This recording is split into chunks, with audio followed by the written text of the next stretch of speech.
Well, it's not your body, so it's not your choice, but that's not the reason that I am replying to this comment. This was left on my most recent video about abortion, and it gives me the opportunity to speak on something really, really close to my heart: adoption and foster care.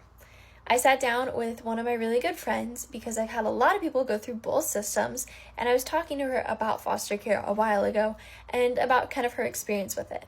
And it made me realize we really need to reform the foster system, and that's something that I really want to speak on.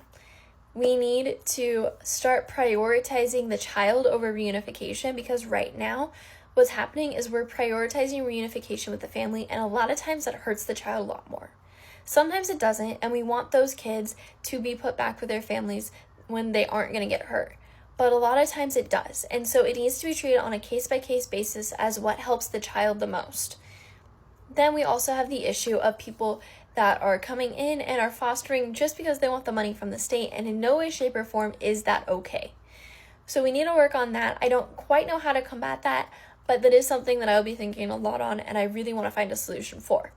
The third issue is people who age out of the foster system. They end up in a low-paying job, or they end up on the street, and it's a continued cycle, and it's really not healthy, and you don't want that for them. There are organizations that are there to help them, but a lot of times they don't know about it and they don't know to apply for them. So we really need to make those organizations more widely known so that those kids can receive help. So yes, we do need to reform the foster system. I would love to work on that. If you know any way that I could get more involved with that, please let me know. Or are there any issues about the foster system that I don't know about? Please feel free to share. However, just because that those systems need work does not mean that a child should lose their life. Every child deserves the right to life and deserves the right to chase their dreams.